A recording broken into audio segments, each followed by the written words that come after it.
Ce podcast a pour objet d'honorer les anges. D'abord, existent-ils? Évidemment, je n'ai qu'un témoignage à vous offrir. Le monde de l'au-delà ne se prouve pas. Sinon, nous vivrions comme nos amis les bêtes, sans libre arbitre. C'est-à-dire sans cette capacité à faire un choix moral, à nous aimer ou pas. Soyons clairs, si la science prouvait l'existence de Dieu, le libre choix moral et le libre choix d'aimer ne seraient plus possibles. Redisons-le, le choix d'agir moralement et d'aimer ou pas impose le silence de la science. Nous avons déjà rencontré les antinomies de Kant. Face à Dieu, l'âme ou même la liberté, disait-il, ne sachant pas dire s'ils existent ou pas, la raison pure décide, par convention, de rester neutre. Prouver Dieu et ses anges annulerait la foi en l'amour. Nous ne serions plus libres d'aimer, notre raison d'être incarnée ne serait plus, ni la planète une école de l'amour. Cependant, les antinomies de Kant ne clarifient pas la confusion suivante. D'un côté, l'existence du monde de l'au-delà, invérifiable, et de l'autre, la présence en nous, sur Terre, de notre dimension spirituelle. Quant à elle, observable. Si un athée a le choix de ne pas croire, en revanche, peut-il nier sa propre dimension spirituelle telle que je l'ai définie, c'est-à-dire radicalement opposée à la science officielle? Si l'athéisme, au prétexte que Dieu n'existe pas, renie notre propre capacité spirituelle à aimer librement et moralement, alors nos sociétés tombent dans un matérialisme radical et l'être humain serait perdu à jamais. Voilà la racine, la cause des causes de l'effondrement de notre planète. Rien d'autre. L'athéisme individuel en soi n'est pas le problème. Dieu ne demande pas que l'on croie en lui. Il nous implore de nous aimer. C'est donc ce matérialisme scientiste social qui est responsable de ce monde en perdition, un monde en chute sans amour, un monde sans éthique et sans esthétique, pour reprendre les catégories souhaitables d'Aurélien Barraud, notoirement connu. Restituer collectivement à l'humanité sa dimension spirituelle, sa capacité morale à aimer, alors elle pourra à nouveau prendre son envol. Croire ou pas en Dieu et ses anges n'est pas grave en soi, mais oublier ce que nous sommes tous ensemble s'avère funeste pour nous et la planète. On peut prendre la question par n'importe quel bout, la réponse sera toujours la même. Apprendre à nous aimer les uns les autres, sinon nous ferons notre propre malheur. Souvent j'écoute des personnages publics admirables, comme Aurélien Barraud. Il finit ses exposés en nous posant toujours la même question. Quel monde souhaitons-nous? Certes, à juste titre. Mais jamais il ne propose clairement comment, en pratique, réaliser ce monde souhaitable. Il a même déclaré que ce n'était pas son rôle. Il ne croit pas non plus en la démocratie directe, comme Emmanuel Todd ou Jean-Marc Jancovici et beaucoup d'autres. Il dénonce, mais sans annoncer. Étrange, non? Qui va nous réveiller? Bref, revenons aux anges.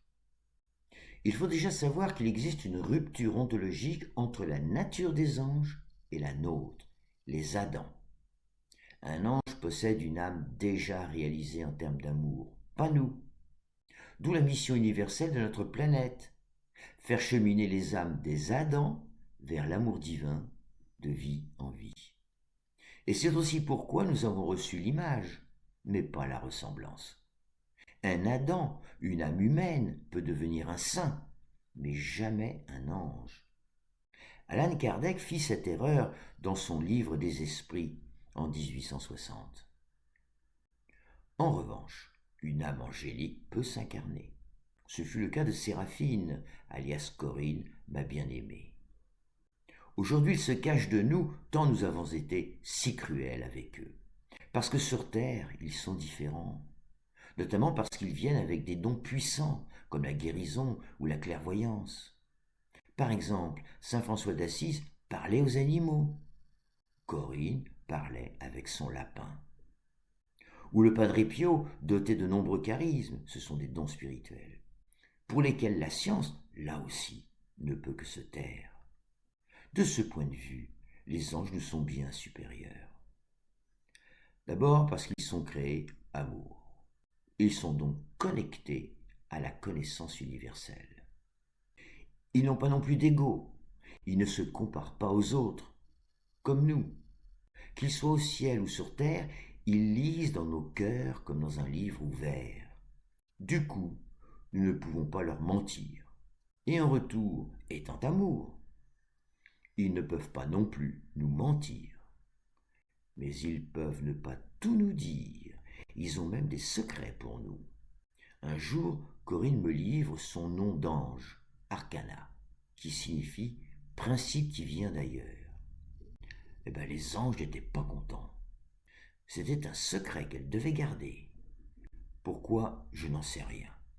Peut-être pour respecter l'étanchéité entre les deux mondes, je ne sais pas. De plus, leurs actions sont mesurées, ils savent s'auto-limiter, pas nous. S'ils aperçoivent que leur intervention auprès de nous s'avère vaine, ils se retirent et ils patientent. Ils vivent et pensent au présent éternel. Leur seule urgence, c'est nous, c'est la planète. Nous qui gaspillons nos vies, les richesses et les ressources de mère nature. Mais jamais ils ne s'imposent, au risque de nous laisser nous perdre à jamais par nous-mêmes. Socrate racontait que son daimon, c'est son ange, ne lui disait jamais ce qu'il devait faire, mais l'avertissait de ce qu'il devait éviter de faire. Pour eux, si une vie est gâchée, une autre la remplacera. De même, évidemment, la mort n'existe pas. Peu importe le nombre de morts, c'est notre violence qui pose problème. En revanche, quand ils sont incarnés, leurs charismes sont limités par leur versant corporel, organique, physique. Au ciel, l'énergie est inépuisable, pas sur terre. Souvent leur corps les fatigue. Corinne faisait souvent des cystites. Nous questionnons ses frères. Puisque ton amour, il parle de moi, connaît la symbolique, alors ressens la brûlure chaque fois que tu auras peur. Ressens cette brûlure à chaque rébellion. Ressens ce message qui te dit de lâcher. Lâche tes principes de vie, ils sont faux. Tu le sais. Pour ta vie future, ils sont fondamentaux. Nous passerons sur d'autres choses. Nous ne passerons pas sur cela. Sur ce que tu dois lâcher, ce que tu dois enseigner. Tu es la plus libre, mais tu ne veux pas de ta liberté. Nous t'avons donné la liberté pour que tu l'enseignes, mais tu ne la vis pas. Alors, nous t'obligeons. Mais attention, même si ton âme est vive, ton corps se fatigue. Tu es fétiche. Ne nous oblige pas à te nommer malheur. Fin de message. En effet, parfois Corinne ne respectait pas en elle-même le libre arbitre des Adams quand ils pratiquaient le pire. Elle rageait. Nous verrons dans un autre podcast que la vraie liberté est un consentement de volonté. La liberté d'un ange incarné doit nécessairement consentir aux lois terrestres et célestes. C'est en ce sens qu'elle était rebelle. Observez également la contrainte du processus psychosomatique, de nommer malheur. La cystite, par exemple, est souvent une inflammation émotionnelle, c'est lié à l'eau, suite à un sentiment d'agression externe, la peur, mais aussi les rapports conflictuels entre mère-fille. Durant nos vies terrestres, ils sont nos anges gardiens et tentent de nous enseigner l'amour d'autrui. Ils protègent nos vies physiques autant qu'ils le peuvent et nous guident au mieux de leurs possibilités. Mais parfois, restant sourds, ils nous contraignent. Au ciel, ils sont organisés en une hiérarchie, évidemment bienveillante, comprenant 9 cœurs. Chaque cœur est constitué d'un groupe de 8 anges. Au sein de cette hiérarchie, ils veillent sur nous et pleurent depuis longtemps de nous voir ainsi nous entretuer au nom d'une illusion. Les 72 anges de la Kabbale, 9 par 8, représentent un chemin initiatique afin de nous éviter de nous perdre définitivement. Quantitativement, ils sont des myriades et sont tous disposés à nous aider, notamment à respecter les lois célestes et terrestres. Peu s'incarnent sur terre, le plus grand nombre tente de nous guider d'en haut. Ils diffusent sans relâche une pensée d'amour depuis des millénaires et ont déposé sur terre la sagesse. Mais ils se lamentent tous d'être devenus si transparents à nos yeux. Je n'ai reçu aucune information sur le mythe des supposés anges rebelles, le diable, Satan, Lucifer et l'enfer. Ces questions ne m'ont jamais vraiment intéressé. Je trouvais que l'enfer sur terre était déjà bien suffisant. Excepté une mésaventure spirituelle de Corinne. Le 1er juin 2005, Corinne passe une nuit effrayante. Elle se réveille terrorisée et me décrit un chien à 3 têtes qu'il avait contrainte pour lui donner un avertissement. Il tira son énergie de son ventre en feu, comme pour l'attirer en enfer. Elle se débattit avec angoisse, puis se réveilla avec un fort mal de dos côté gauche. Le mal de dos symbolise la désobéissance. Je compris immédiatement qu'elle me parlait du Cerbère de la mythologie grecque, lequel gardait l'entrée des enfers. Cela remettait peut-être en question notre travail en vue d'honorer nos défunts. Nous demandons une explication. Je cite. « Elle va trop loin. Elle se fond. Sa capacité de se fondre pourrait faire entrevoir le noir. Il existe. » Il parle de l'enfer. Il est en bas. Il est bien gardé. Elle va trop loin. Nous l'accueillons. Elle n'est pas accueillie en bas. Elle pourrait révéler ce qui existe en bas. Quelque chose de gardé. L'on peut s'en prendre à sa vie. Sa capacité d'aller si loin n'est pas gérée. Elle ne gère pas. Elle ne sait pas. Elle navigue toujours entre 2 mondes en s'épuisant. Elle est fatalement attirée vers le haut. Mais le haut implique le bas. Et le bas est bien gardé. Elle n'est pas assez forte. Elle peut se fondre pour ne plus revenir, car elle ne mesure pas. Elle sera prête, qu'elle se repose. Trop de tourments la fatiguent, qu'on l'écoute. Nous lui offrirons de nous-mêmes afin qu'elle ne soit pas entraînée par le bas, car elle peut deviner le bas, mais le secret est bien gardé. Plutôt que de le connaître, ils peuvent la faire disparaître. Et ils ajoutent « pardon ». Face à cette étrange réponse, je demande « mais pourquoi ce pardon ? Des anges qui demandent pardon, c'est pas banal. » Leur réponse « pardon de ne pouvoir évaluer ses capacités. Nous lui offrions le céleste. Elle sait aussi aller en bas. Elle va où elle veut. Nous ne le savions pas, car nous ne nous occupons pas du bas. Elle va où elle veut. Elle peut continuer à honorer vos défunts, mais elle doit apprendre à ne pas aller en bas. En bas n'est pas amour, comme elle le croit. En bas est secret. Nous ne nous en occupons pas. Écoutez ses envies. Veut-elle continuer ? Si oui, elle doit apprendre à regarder en haut seulement. Mais elle a le temps. Et ils poursuivent. Elle se promène, elle va où elle veut. Mets-lui les pieds sur terre. Elle fait trop ce qu'elle veut. Hier était bien, mais son âme est restée dans l'autre espace.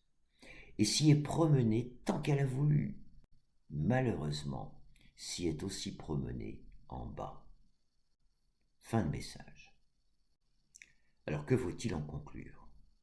D'abord, jamais ils nous ont évoqué la supposée réalité d'un Satan ou du diable, ni au ciel, ni sur terre.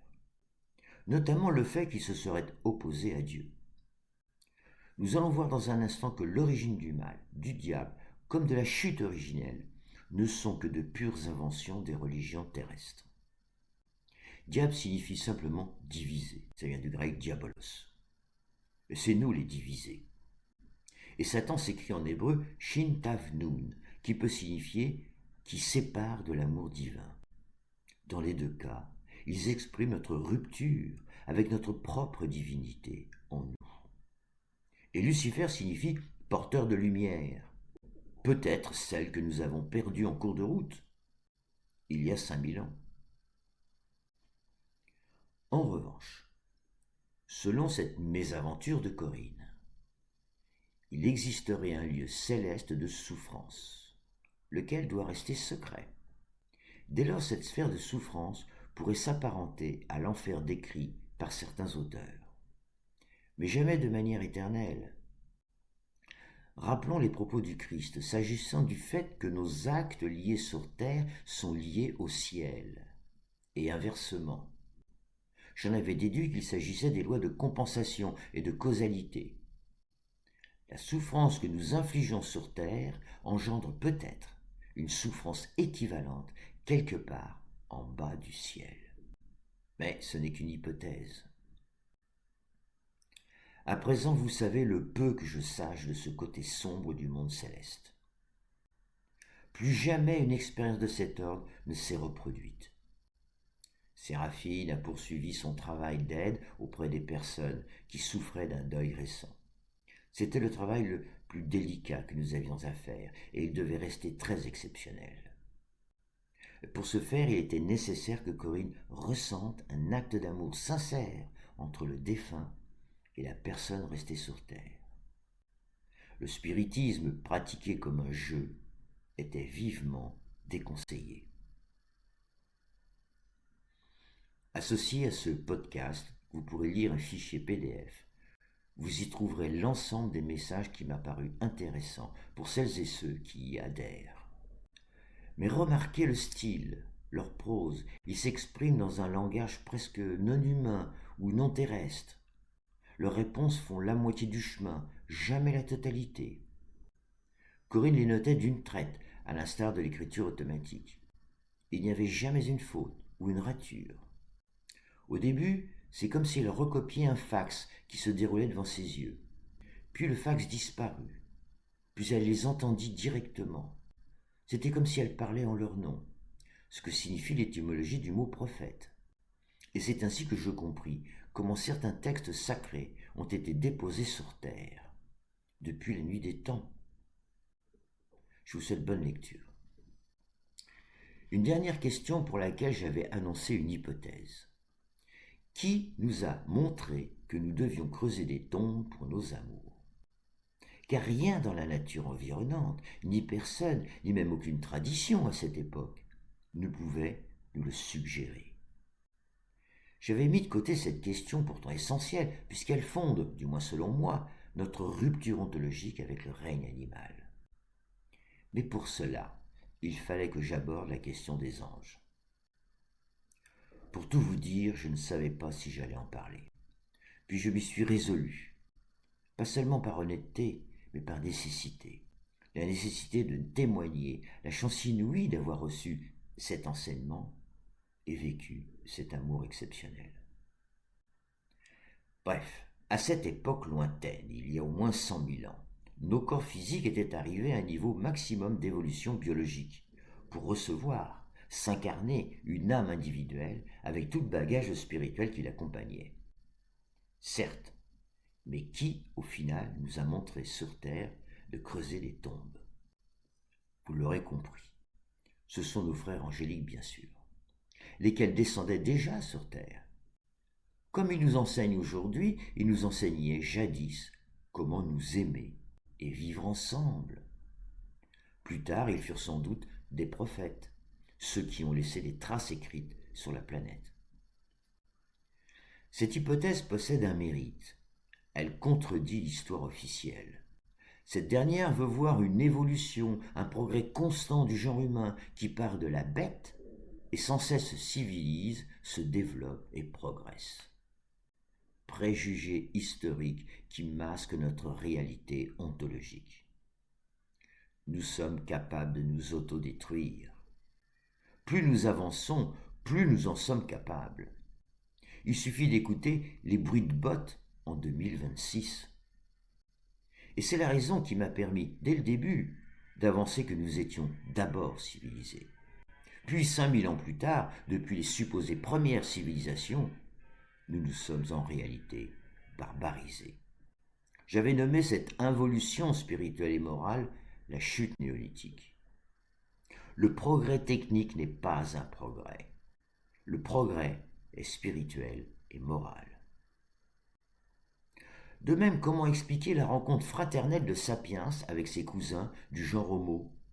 Grâce à l'archéogénétique, nous savons que nous portons tous de leur ADN dans notre génome.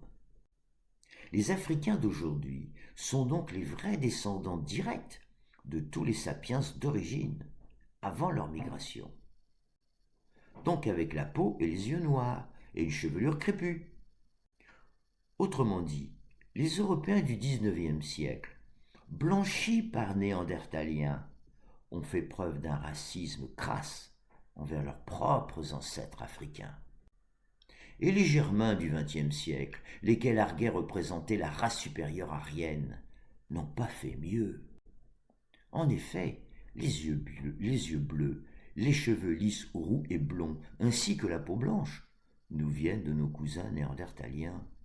Les yeux bridés asiatiques, jusqu'aux péruviens, proviennent du croisement de Sapiens avec Denisoviens. Parfois, l'histoire, la vraie, ne manque pas d'ironie. Fort heureusement, depuis, les paléoanthropologues leur ont rendu toute leur dignité. Ce sont tous nos frères, et nous n'avions aucun racisme entre nous. Toutes les formes de racisme ne sont que des constructions sociales malveillantes, très récentes. Le racisme est un choix, et non une nécessité naturelle. Nous ne naissons pas racistes, nous le devenons. Aujourd'hui, les anges sur terre sont très rares. Ils se cachent de nous, car nous avons été cruels à leur égard. Décidément, qu'il s'agit de nos frères néandertaliens ou angéliques, la cruauté est de mise, même entre nous. Nombre d'entre eux ont subi des tortures parce qu'ils étaient différents et souvent considérés comme des sorciers ou sorcières. C'est bien triste, mais c'est ainsi. Notez enfin que dans toutes les cultures, surtout les plus anciennes, les anges y sont toujours présents. Évidemment, je ne demande pas à un athée de croire à l'existence des anges. Cependant, je leur suggère de lire leurs messages. Ils seraient parfois étonnés. Par exemple, le message à propos de l'homosexualité. Je leur pose cette question. Pourquoi l'homosexualité est-elle condamnée par les religions? Réponse. Il y a de belles âmes chez les homosexuels, autant que chez les autres. Il ne convient pas de s'opposer à ces fils de Dieu. Cela cache une violence contre soi-même. Vous êtes tous fils de Dieu. Tous. Quand j'ai lu la première fois ce message, je n'en croyais pas mes yeux. La réponse était très claire et sans ambiguïté. Alors pourquoi au moins 2000 ans de souffrance, de torture et de meurtres absurdes? Cet exemple nous montre à quel point nous sommes capables de préjuger de génération en génération. C'est comme l'infériorisation des femmes, 5000 ans de pouvoir toxique contre elles, et ça dure encore. Nous avons en nous une quantité de préjugés néfastes, même contre nous-mêmes, y compris dans le domaine scientifique. La hiérarchie dominant-dominé, selon l'évolutionniste des néo-darwiniens, n'est pas une théorie scientifique prouvée. Une hypothèse mal définie, elle affirme que le faible doit disparaître. Toute la pensée néolibérale est fondée sur ce préjugé. Aujourd'hui, on veut attribuer une conscience à l'intelligence artificielle et à l'homme augmenté la capacité de faire le bonheur de l'humanité. Tous ces préjugés appellent à regarder le réel de très très près. Sinon, notre page blanche pourrait finir en cauchemar.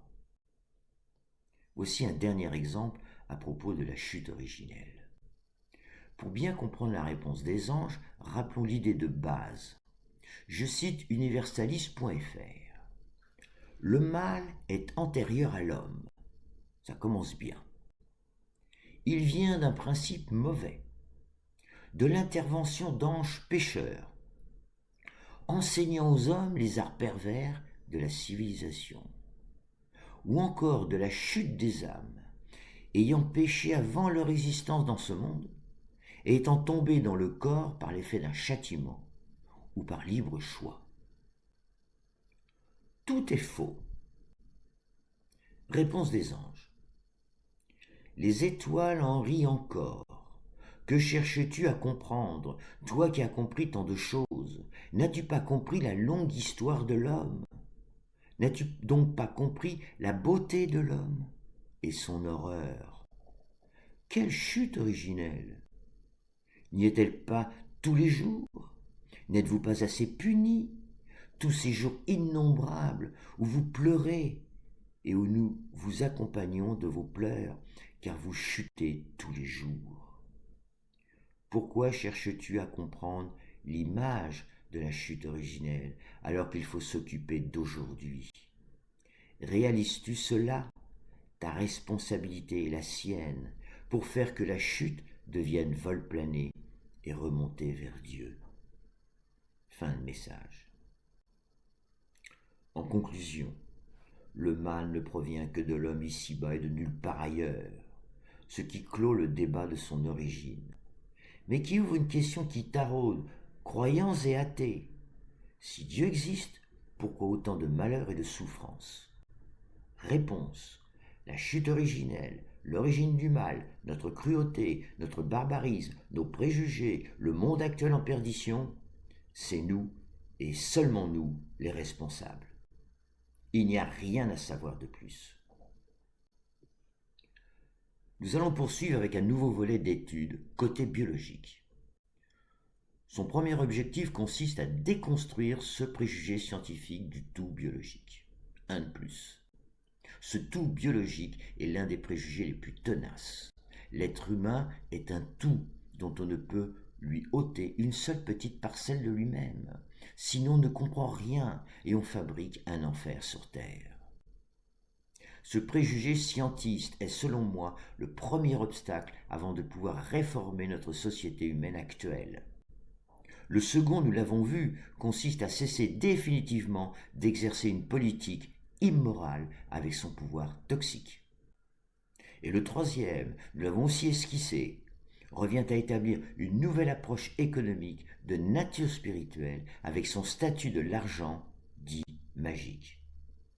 Pour y arriver, et toujours selon moi, il faudra instaurer une démocratie directe, spirituelle, laïque.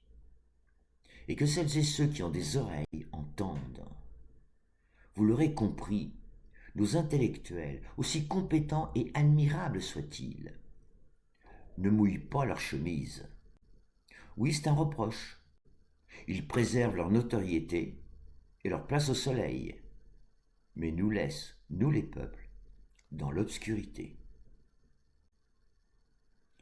Là encore une fois, pardon pour mes bafouillages et encore un grand merci pour votre patience.